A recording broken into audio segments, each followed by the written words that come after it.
Hello, scumbags. This is Andres Garcia coming to you from the Philippines on a follow-up theory that I had on the Midi-chlorians that was posted on this channel a few weeks ago.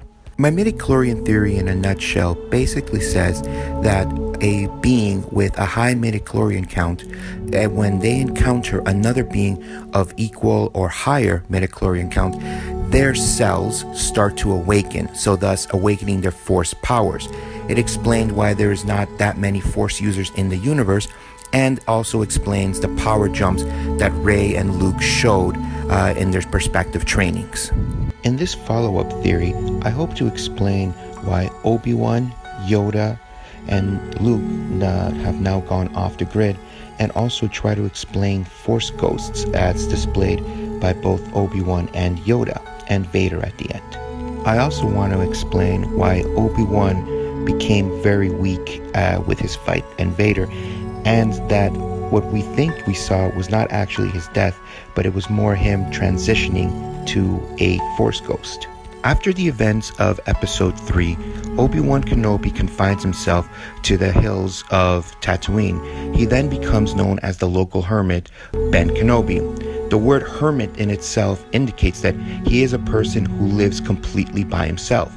So, let me explain as to what I think happened in his time being by himself.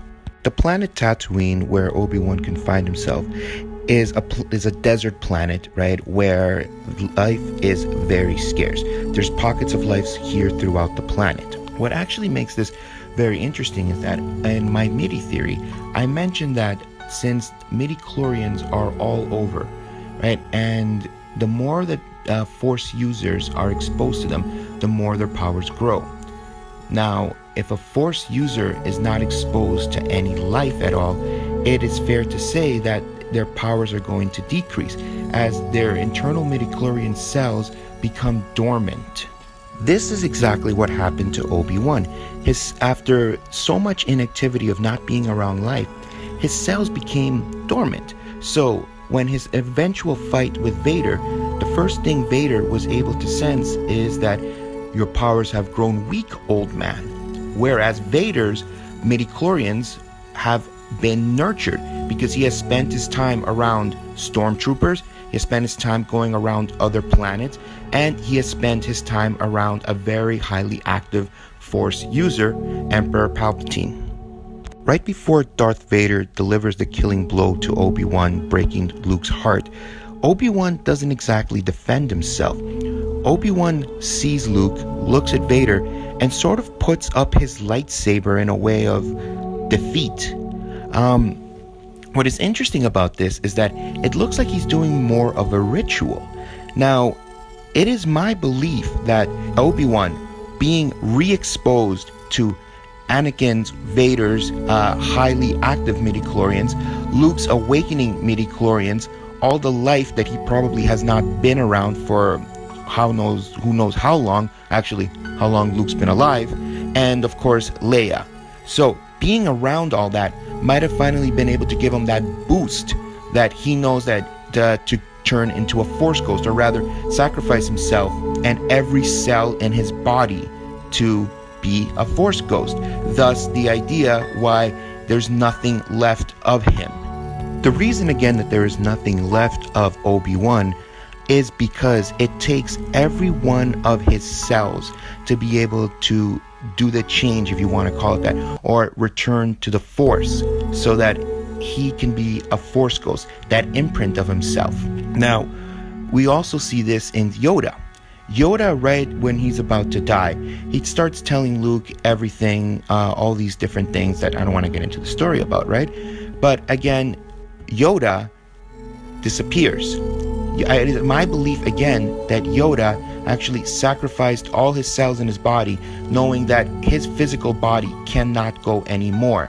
So by doing this, he can now become another being, be alive in another way, thus a Force ghost. Now, to address the elephant in the room, where did Yoda and Obi-Wan learn this? Well, this came from Qui-Gon Jinn.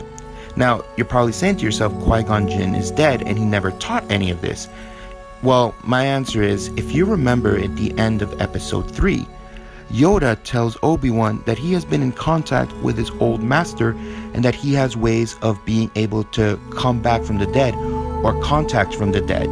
Thus, the Force ghost, sort of how Obi-Wan gave a nice riling speech to Luke in Episode 6.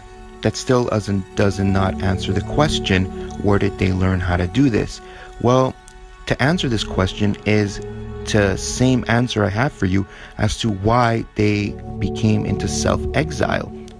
They were actually been meditating, or rather being alone lets them focus and listen to the Force. And by the Force, I mean the psychic connection that all midi-chlorians share, which is also explained in my previous theory.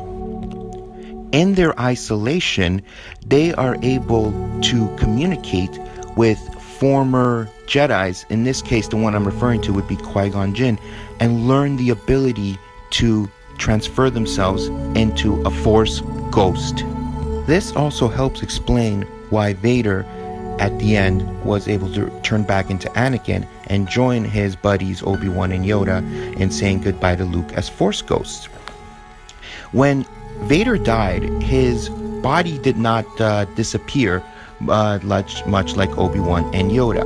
No, the only way that his body disappeared, rather all his cells were able to return to the Force, was when he was cremated.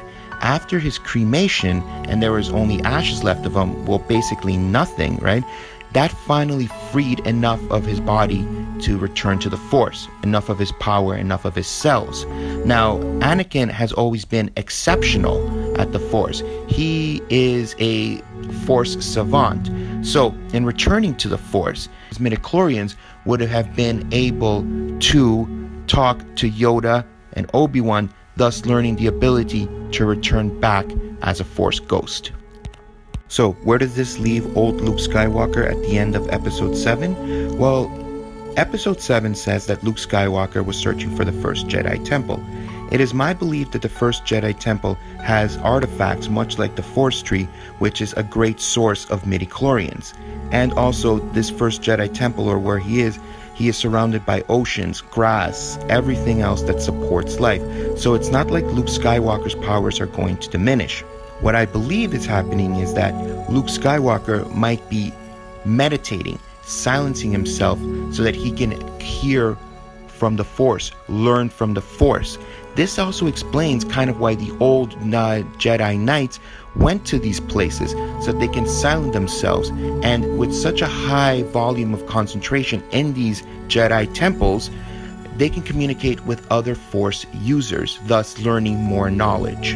This kind of also opens the door to my theory that if Luke Skywalker does die in this new trilogy, that he can actually come back as a Force ghost.